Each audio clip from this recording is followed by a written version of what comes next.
Buenas noches, Guatemala. Yo soy el doctor Nicolás Vici Arroyave. Me acompaña Claudia Galán y estamos en la trinchera. Esta noche estamos hablando sobre política internacional con un guatemalteco que se ha destacado en este ámbito, el embajador Edmond Mulet.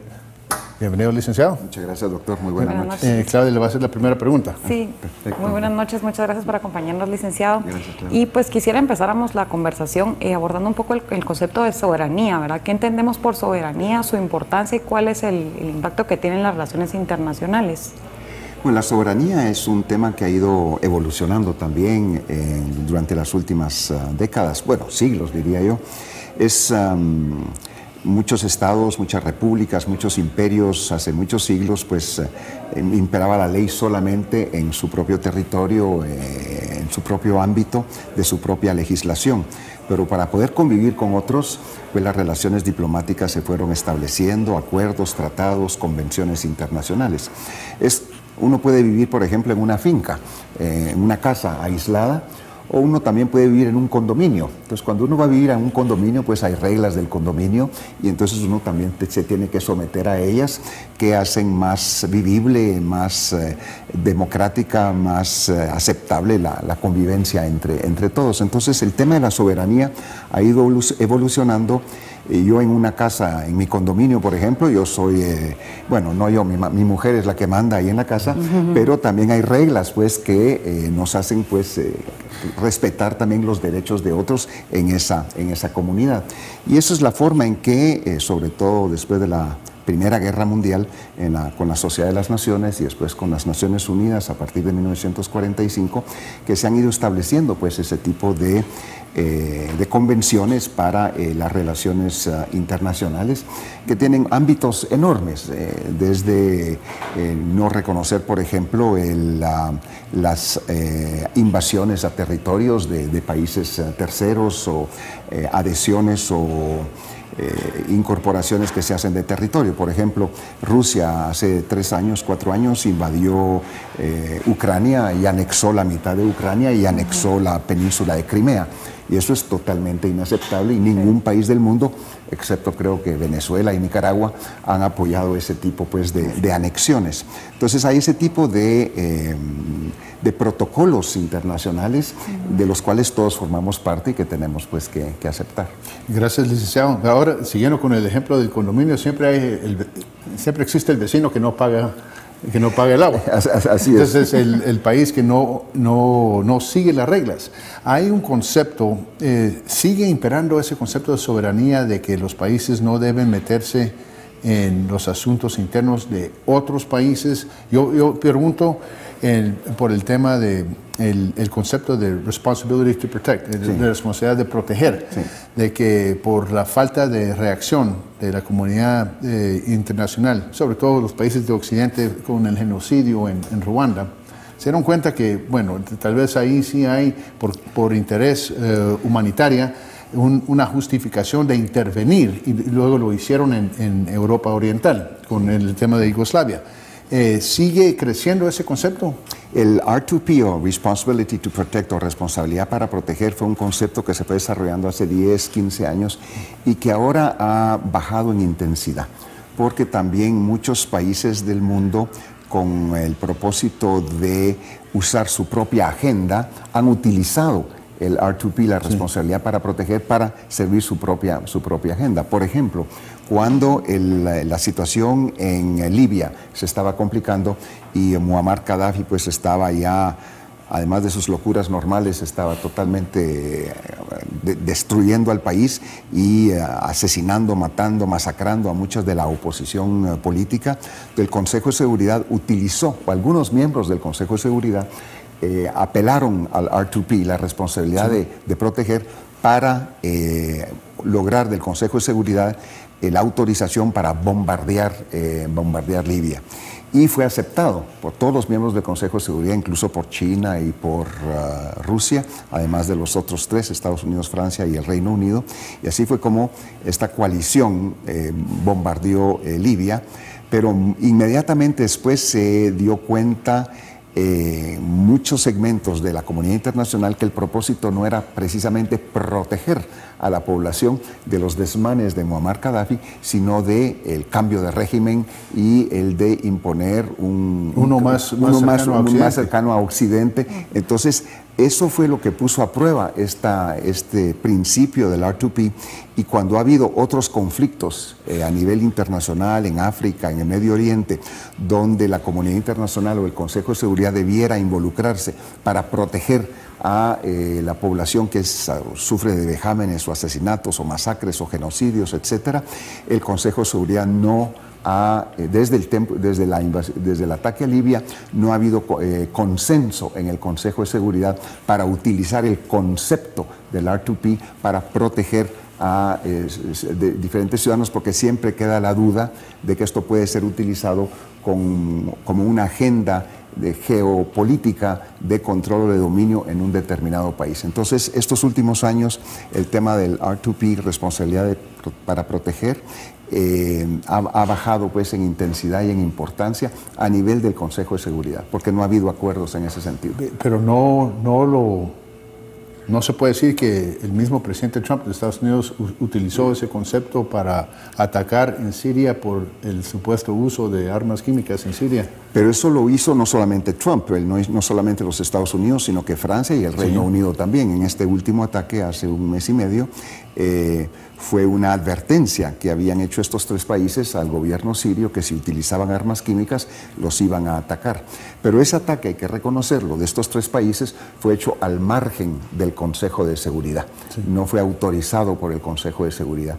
O sea que no fue algo que fue discutido o que se solicitó la aprobación del Consejo de Seguridad, porque de todas maneras se sabía que sobre todo Rusia, iba a vetar cualquier acción en ese sentido. Entonces estos tres países tomaron esa decisión de manera unilateral. Sí, pero igual, siguen...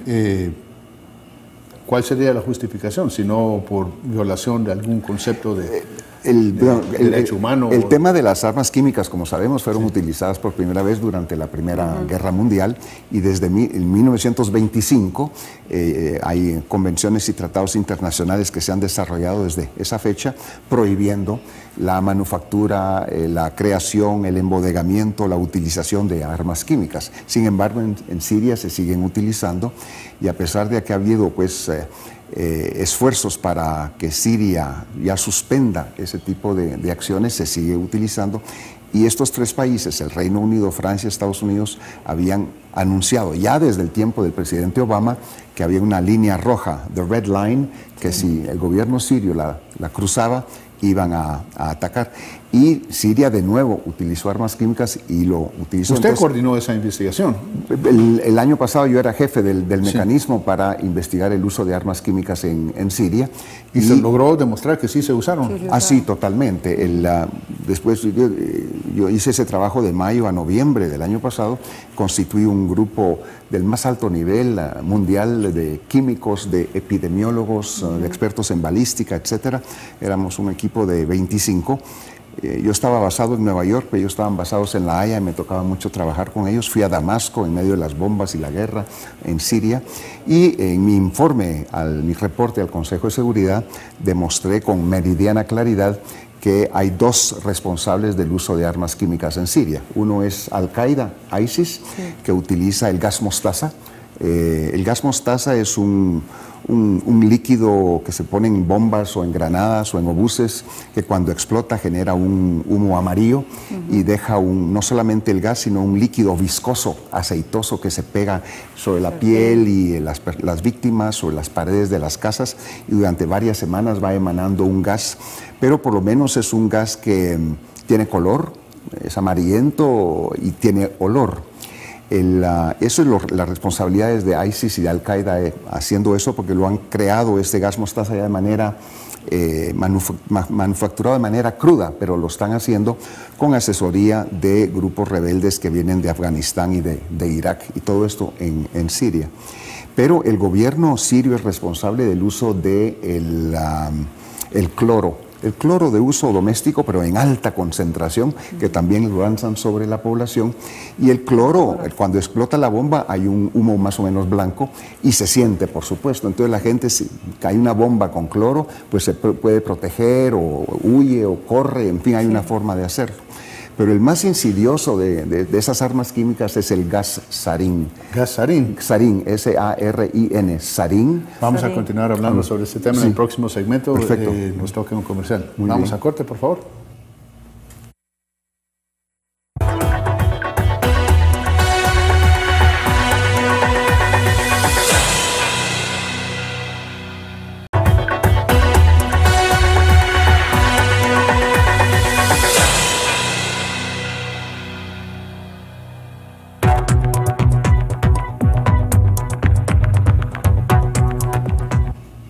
Buenas noches, Guatemala. Estamos en la trinchera hablando sobre la política internacional con el embajador Edmond Mulet. Licenciado, en el último segmento usted nos estaba contando de cómo se logró determinar que se había usado armas químicas en Siria y que era el gobierno que lo había hecho. Bueno, dije que había dos responsables. ISIS, Al-Qaeda, este grupo radical islámico que utiliza el gas mostaza. Perdón, entonces no fue el régimen. No, fue el ISIS y Al-Qaeda, el grupo rebelde islámico que usa el gas mostaza, y el régimen, el gobierno utiliza dos armas químicas, que es el cloro en alta concentración y el gas sarín. El gas sarín es, como dije, es insidioso porque fue creado para que las víctimas ni siquiera se den cuenta que se están muriendo.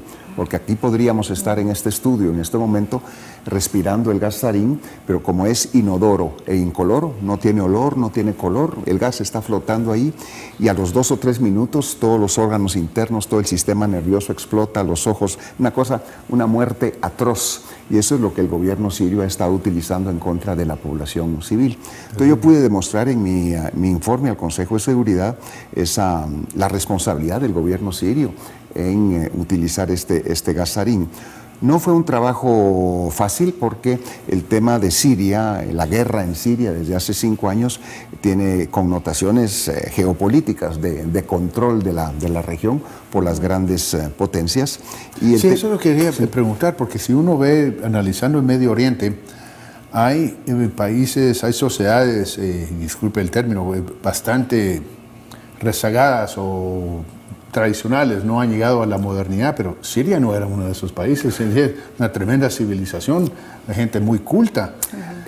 Siria, yo visitaba Siria antes de la guerra, porque como jefe de las misiones de mantenimiento de la paz de los cascos azules, Naciones Unidas tiene una misión muy importante en los Altos de Golán. Entonces yo iba a Damasco y circulaba por tierra hasta esa misión, y realmente un país extraordinario, sí, de una belleza natural, con infraestructura, con historia, con arqueología y secular. Y secular, o sea, ahí no se permitía, digamos, ningún tipo de presencia religiosa o dominio religioso como en otros países árabes de este tipo de grupos. De hecho, se protegía también a la comunidad cristiana. La comunidad cristiana estaba ahí, y judía también, habían judíos viviendo en Damasco, en Siria. O sea que era una sociedad de lo más estable que había, pero sí era una dictadura. O sea, hay un estado policía, y ahí no se movía la hoja de un árbol, y todo el mundo pues tenía un policía detrás y un control absoluto. Tal vez en la región. Tal vez en esas circunstancias es lo mejor para mantener una estabilidad en ese país. De ahí vinieron los grupos islámicos, los chiitas y los sunitas y otros con diferentes agendas, y Irán también con Hezbollah, que ha estado muy presente en Líbano, tratando pues de ocupar, de controlar, de tener esa vigencia en el territorio sirio. Líbano también otro caso de otro país, de tremenda civilización. Así es, pero en medio de los intereses geopolíticos. Hay que recordar que Siria desde hace 8.000 años ha sido el centro pues de los vías de comunicación, de comercio.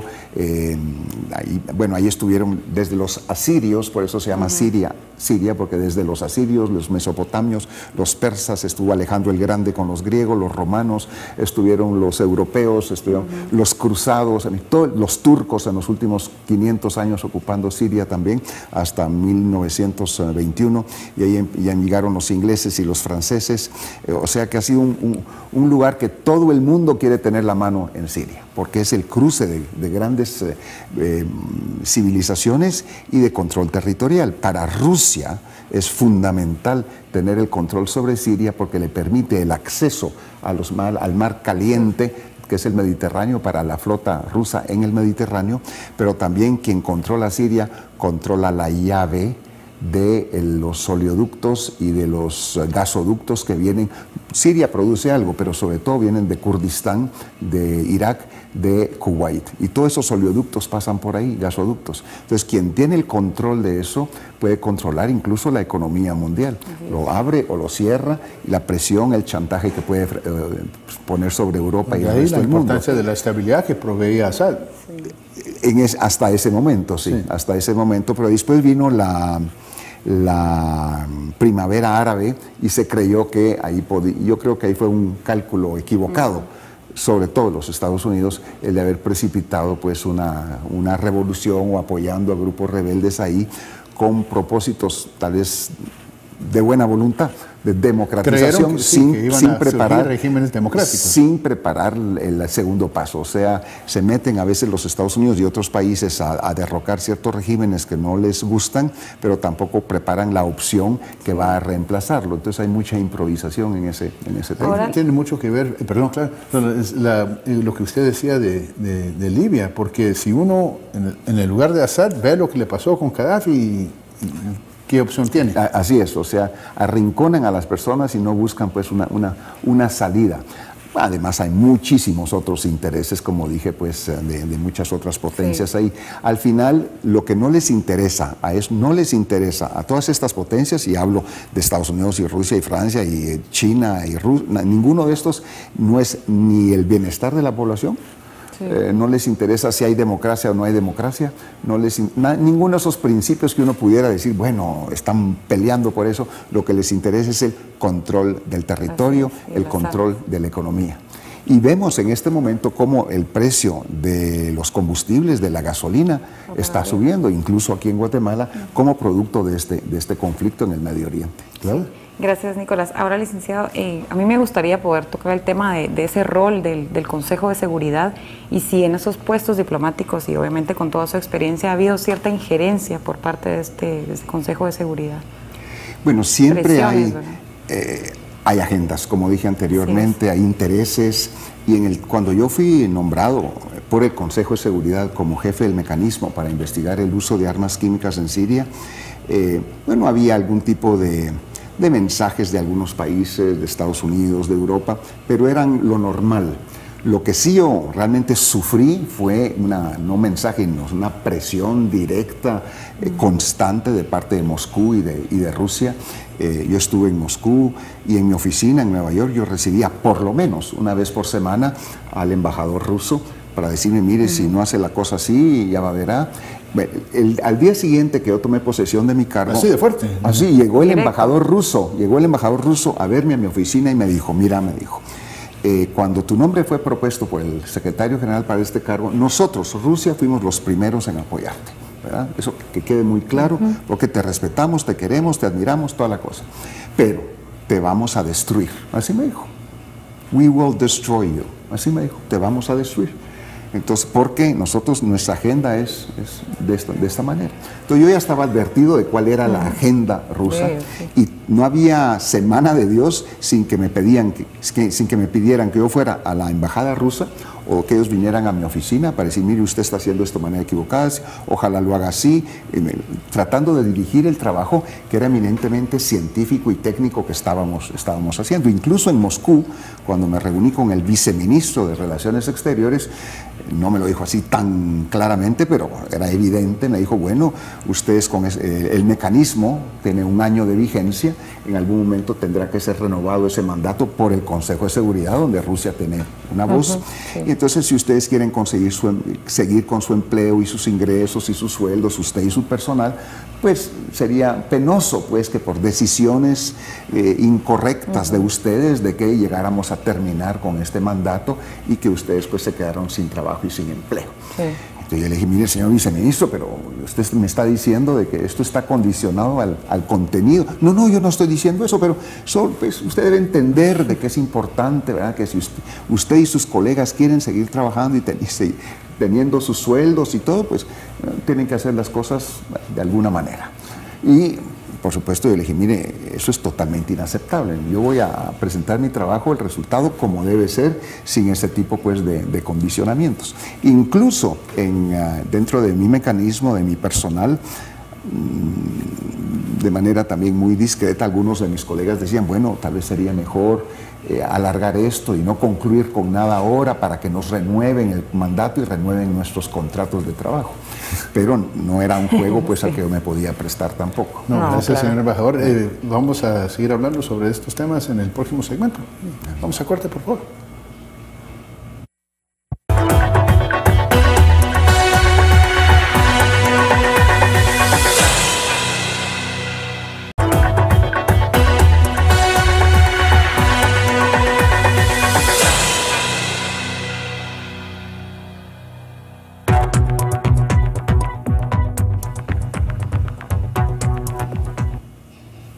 Buenas noches, Guatemala. Estamos en la trinchera hablando sobre política internacional con el embajador Herman Molet. Señor embajador, un tema que no hemos tocado ahorita es la importancia de las misiones de paz en las Naciones Unidas. ¿Cuál ha sido su experiencia? Bueno, yo fui el subsecretario general de Naciones Unidas encargado de todas las operaciones de paz. Llegué a tener 22 misiones bajo mis órdenes, 126,000 personas, de los cuales eran 93,000 militares, más o menos 15,000 policías. Yo administraba un presupuesto de 8.5 mil millones de dólares al año. O sea que un presupuesto muy grande, muy importante. Y misiones que teníamos en Asia, en Timor Oriental, en el Oriente Medio, en el Mediterráneo, en África. En Haití, yo fui 2 veces jefe de la misión en Haití, y el Consejo de Seguridad es el que decide cuándo crear una misión de mantenimiento de la paz, cuando en un país ya se ha convertido en un peligro para la paz y la seguridad internacional. Uno de los principios de... Cuando los problemas internos pueden derramar sobre... Sí, porque hay muchos países donde hay guerras civiles internas, pero que realmente no afectan a la paz y la seguridad internacional. Pero hay muchos conflictos que sí lo ameritan, ¿verdad? Que tiene efectos y consecuencias en una región. Y uno de los principios de mantenimiento de la paz es que el Consejo de Seguridad no va a enviar una misión a menos que el país recipiendario esté de acuerdo. O sea, la aquiescencia del país a donde se va a enviar la misión de mantenimiento de la paz es importante. Y por supuesto hay que negociar con el país las condiciones, el acuerdo sede, etcétera, el mandato mismo que va a recibir cada misión. Cada misión de mantenimiento de la paz es muy específica, es muy diferente una de otra, dependiendo de las circunstancias históricas, de seguridad, del trabajo que hay que hacer. Algunas misiones son eminentemente militares, otras misiones tienen mandatos mucho más amplios que tienen que ver con temas políticos, de transición política, electoral, otros con temas de derechos humanos. Hay una diversidad, pero dependiendo del contexto. Entonces a mí me tocaba mucho negociar con esos estados miembros y con el Consejo de Seguridad el texto, el contenido del mandato para cada una de estas misiones.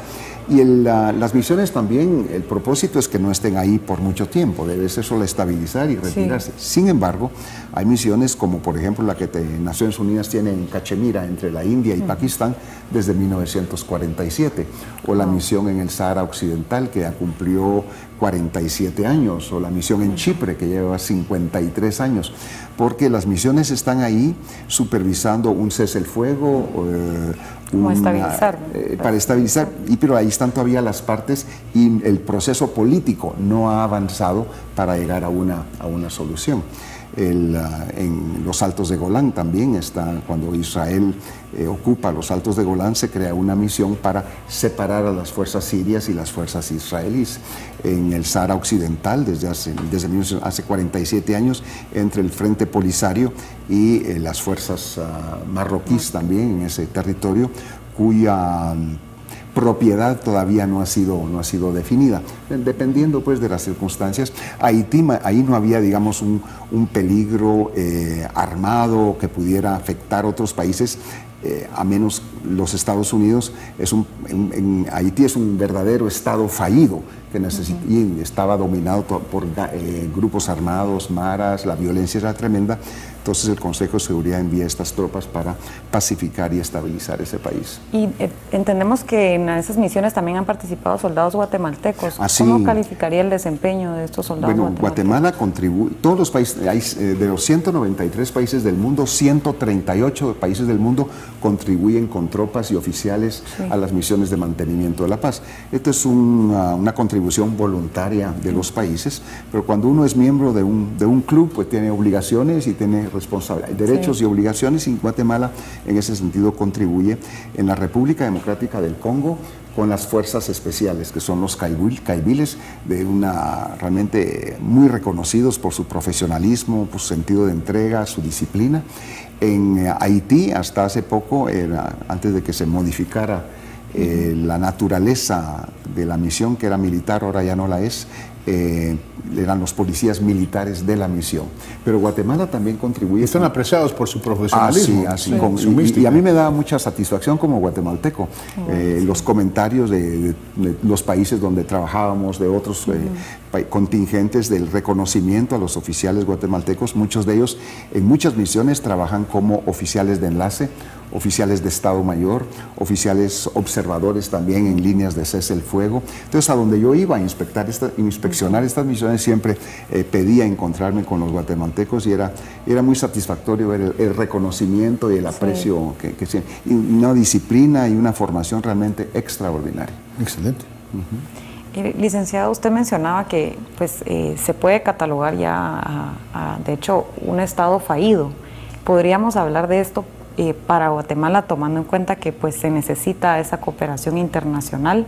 ¿O cuál es su postura respecto al tema? Muchas personas dicen que Guatemala ya es un Estado fallido. Yo no comparto esa opinión. Sin embargo, después de todo lo que yo he vivido en esos 11 años en Naciones Unidas administrando crisis y realmente verdaderos estados fallidos, cuando veo el camino y el recorrido que siguieron esos países para convertirse en estados fallidos, veo que es el mismo camino y el mismo recorrido que está siguiendo Guatemala. Entonces tenemos primero que aceptar de que el rumbo, el camino que lleva Guatemala nos va a llevar a un barranco, a convertirnos en un estado fallido. Entonces tenemos todos que hacer lo necesario para cambiar ese rumbo. Si seguimos como vamos, sí nos vamos a convertir en un estado fallido, porque ya Guatemala también se ha convertido en un peligro para la paz y la seguridad internacional. El tema de que grandes regiones del país, aquí no hay Estado, no hay autoridad, no hay gobierno, el tema de la corrupción, de la impunidad, el tema de la falta de trabajo que obliga a muchos guatemaltecos, a todos los jóvenes, a buscar su futuro en otros lugares, el tema de la mara, de la violencia, todo eso pues genera incertidumbre. Bueno, vimos hace 2 o 3 años pues como la Dirección General de Migración y el RENAP le dieron tarjetas de DPI y pasaportes a 106 extranjeros que nunca han puesto en pie en Guatemala, que resultaron ser guatemaltecos naturales, y pues, árabes todos ellos, y se hace la investigación por parte de Estados Unidos, y 2 de ellos son los grandes financistas de Al-Qaeda y de ISIS. Entonces los Estados Unidos ve esa situación y dice que en ese país, Guatemala, en nuestra frontera, se está convirtiendo en un peligro para nosotros, pues, porque están facilitando que los enemigos de Estados Unidos se puedan instalar ahí como que fueran guatemaltecos. O sea, todos estos elementos pues, nos están acercando y además del aislamiento que Guatemala está sufriendo a nivel internacional. Pero estamos a tiempo de corregir el rumbo. Totalmente, sí. Yo, como digo, todavía no estamos ahí, pero tenemos que corregir el rumbo, y de ahí la necesidad de que la sociedad entera participe para sacar adelante al país. El tema, por ejemplo, de la falta de empleo y de trabajo ahora en Guatemala, eso es grave, eso es grave. Vimos ahora los últimos resultados, los últimos números sobre los productos de exportación de Guatemala. Han tenido una caída enorme durante este último año y medio. Y eso está generando pues, muchos problemas a nivel nacional, y tenemos que cambiar el tema del desarrollo económico del país en beneficio de la gente, porque si no, eso va a ser un elemento fundamental de que nos está acercando a esa espiral de caos que va a sufrir el país si no asumimos nuestras responsabilidades. Gracias, señor embajador. Lo vamos a tener que volver a invitar porque desafortunadamente se nos acabó el tiempo. Sí, muchas gracias. Los quiero dejar con unas observaciones. Guatemala es un país pequeño, operamos en una economía globalizada y un sistema político internacional en el cual la cooperación con aliados y organizaciones internacionales representan una oportunidad para Guatemala de sobresalir con su política exterior. Agradecemos la presencia esta noche del embajador Edmond Mulet, que nos pudo explicar muy bien la importancia de estos temas para un país como Guatemala, y esperamos poder seguir invitándolo en el futuro. Buenas noches, Guatemala.